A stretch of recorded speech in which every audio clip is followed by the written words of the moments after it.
Hello बच्चों, स्वागत है आपका एक बार फिर से आपके अपने यूट्यूब चैनल आर के सागर यूनिक स्टडी में। तो देखिए बच्चों, आज हमारे पास में लेंथेनाइड तथा एक्टिनाइड में असमानताएं या फिर आप कह सकते हो अंतर। तो आज की इस वीडियो में हम यही जानेंगे कि जो लेंथेनाइड होता है और जो एक्टिनाइड होते हैं उनमें कौन कौन से अंतर या कौन कौन सी जो है असमानताएं पाई जाती हैं, आप भिन्नता भी कह सकते हो।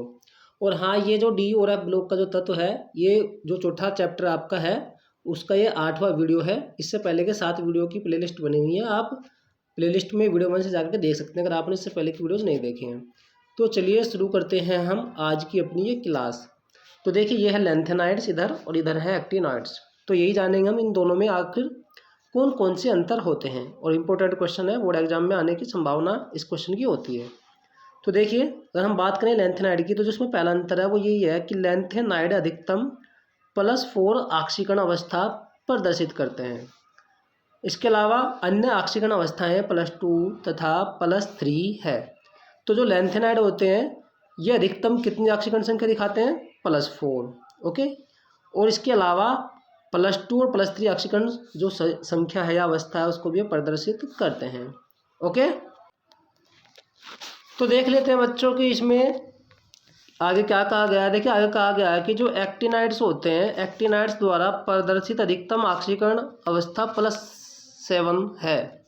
तो इनमें जो ऑक्सीकरण अवस्था है मैक्सिमम अधिकतम वो +7 होती है। इसके अलावा अन्य जो ऑक्सीकरण अवस्थाएं हैं वो +2, +3, +4, +5 तथा +6 हैं। अगर हम बात करते हैं इसके दूसरे अंतर की, तो देखिए इधर ही अन्य लिखा हुआ है। दूसरा जो अंतर है वो ये है कि इनकी अनुचुंबकीय प्रवृत्ति की व्याख्या सरलता से की जा सकती है। तो अब आपके मन में ये क्वेश्चन आया होगा कि ये अनुचुंबकीय प्रवृत्ति क्या है। जिनको पता है उनको तो अच्छे से समझ में आ गया होगा अनुचुंबकीय प्रवृत्ति के बारे में, और जिनको नहीं पता है उनको मैं बता देता हूँ।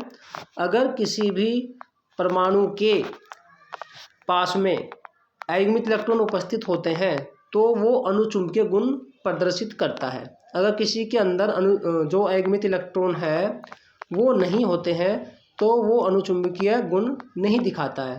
तो अगर हम बात करते हैं लेंथेनाइड की, ये क्या करते हैं, ये अनुचुंबकीय प्रवृत्ति दिखाते हैं और उसकी व्याख्या जो है सरलता से की जा सकती है। अगर हम बात करें एक्टिनाइड की, इनकी अनुचुंबकीय प्रवृत्ति की व्याख्या जो है वो थोड़ा कठिन है। ओके। अगर हम बात करें तीसरे अंतर की, तो जो तीसरा अंतर है वो है प्रोमीथियम, जो कि लेंथेनाइड श्रेणी का एक तत्व है, को छोड़कर लेंथेनाइड रेडियो एक्टिव नहीं होते हैं। अर्थात इसमें यह कहा गया है कि जो प्रोमीथियम होता है ये एक रेडियो एक्टिव है। इसके अलावा जितने भी लेंथेनाइड हैं वो सभी रेडियो एक्टिव तत्व नहीं होते हैं। अगर हम बात करें एक्टिनाइड की, तो जो एक्टिनाइड होते हैं ये सभी एक्टिनाइड जो होते हैं वो क्या होते हैं? रेडियो एक्टिव हैं। जितने भी एक्टिनाइड होंगे सभी क्या होंगे? Radio active. ये भी आपको याद रखना है, जो कि महत्वपूर्ण अंतर है। अगर हम बात करें नंबर 4 की, तो जो लेंथेनाइड होते हैं, लेंथेनाइड सरलता पूर्वक जटिल यौगिकों का विशेषतः पाई बंधन या पाई बंध भी कह सकते हो, पाई बॉन्ड, लिगैंड के साथ निर्माण नहीं करते हैं। और आपको पता है कि जो पाई बॉन्ड होता है वो किस में आता है? पाई बॉन्ड आता है डबल बॉन्ड के अंदर या ट्रिपल बॉन्ड के अंदर। ये केवल क्लेटिंग लिगैंड के साथ जटिल यौगिक बनाते हैं। तो देखिए, जो क्लेटिंग लिगैंड है ये बताया जाता है, जो इससे अगला नेक्स्ट जो चैप्टर है उपसहसंयोजक यौगिक, उसमें इसका जिक्र होगा, उसमें आपको अच्छे से समझाया भी जाएगा क्लेटिंग लिगैंड क्या होते हैं। ओके। तो ये चौथा अंतर आपको ध्यान रखना है कि जो लेंथेनाइड होते हैं, एक मिनट, लेंथेनाइड सरलता पूर्वक जटिल यौगिकों का विशेषतः पाई बंध आप लिख सकते हैं यहाँ पर, लिगैंड के साथ निर्माण नहीं करते हैं। पाई बंध लिगैंड मैंने आपको बता दिया है क्या होता है, ये केवल क्लेटिंग लिगैंड के साथ जटिल यौगिक बनाते हैं।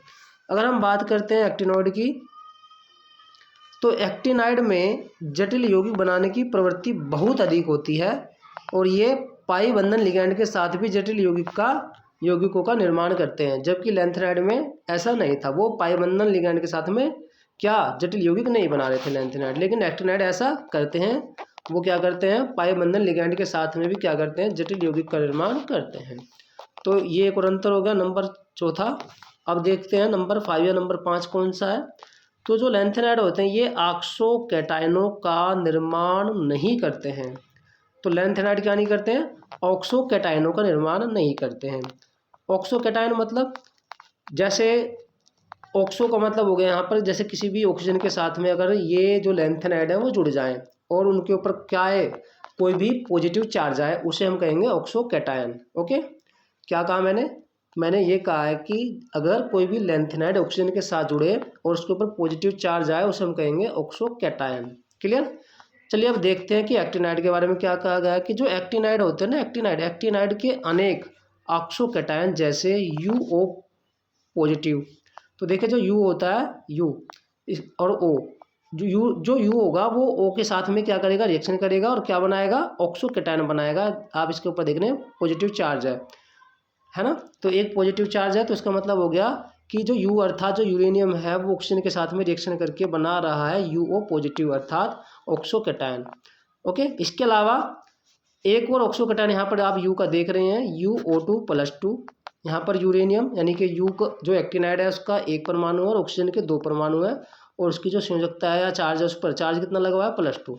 इसके अलावा जो N है NP भी ऑक्सीजन के साथ में रिएक्शन करके ऑक्सो कैटायन बनाता है, NPO2+ आदि, ये सभी क्या है, ज्ञात हैं। तो ये सारे के सारे एक्टिनाइड जो है ये। तो देखिए यहाँ पर अगला नंबर 6, इनके यौगिक कम क्षारीय होते हैं। तो जो लैंथेनाइड होते हैं इनके यौगिक क्या होते हैं, कम क्षारीय। अगर हम बात करते हैं एक्टिनाइड की तो देखिए एक्टिनाइड इनके यौगिक अधिक क्षारीय होते हैं। तो ये थे 6 मुख्य अंतर जो कि लैंथेनाइड और एक्टिनाइड में थे। आप यहाँ पर जल्दी से स्क्रीनशॉट ले लीजिए और इसको अपनी कॉपी में नोट कर लेना और याद भी कर लेना। तो बच्चों देखिए मैं आपको बता दूं कि अगर आप हमारे YouTube चैनल के माध्यम से तैयारी कर रहे हैं तो आप जो भी कोई लेक्चर देखते हैं आप उसको वीडियो 1 से देखें। सभी की सभी जितनी भी वीडियोज़ हैं उन सभी की बच्चों प्लेलिस्ट बनी हुई है। आप प्लेलिस्ट में जाकर सभी के सभी वीडियो को वॉच कर सकते हैं जिसमें आपको पूरा का पूरा कंटेंट मिलेगा। वहाँ से आप अपने अच्छे अच्छे नोट्स बना सकते हैं। तो ये था हमारा आज का महत्वपूर्ण टॉपिक जिसमें मैंने आज आप डिस्कस किया है लैंथेनाइड्स और एक्टिनाइड्स में क्या होती है समानताएं या फिर अंतर, जो कि बोर्ड एग्जाम की दृष्टि से काफ़ी इंपॉर्टेंट क्वेश्चन है। इसके अलावा जो कॉम्पिटिटिव एग्जाम्स होते हैं वहाँ पर भी इन टॉपिक से क्वेश्चन बनते हैं।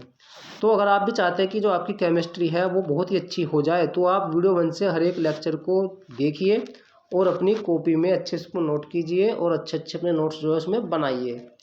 अगर आप ऐसा करेंगे तो आपके डेफिनेटली बोर्ड एग्जाम में बहुत अच्छे मार्क्स जो है वो आएंगे। साथ ही साथ आपका जो टॉपिक है वो भी क्लियर होगा। अगर आप ऐसे करेंगे कोई भी वीडियो कहीं से भी देखेंगे तो उसमें हो सकता है आपको जितने अच्छे से टॉपिक समझ में आना चाहिए वो उतने अच्छे समझ में नहीं आए। तो इसलिए ज़रूरी है कि आप वीडियो 1 से सभी जो लेक्चर हैं उनको देखें और अपने अच्छे अच्छे सुंदर सुंदर बढ़िया बढ़िया से नोट्स बनाएं और फिर अपनी तैयारी करते रहें। यहाँ पर सब कुछ आपको निःशुल्क मिल रहा है, सारे के सारे नोट्स।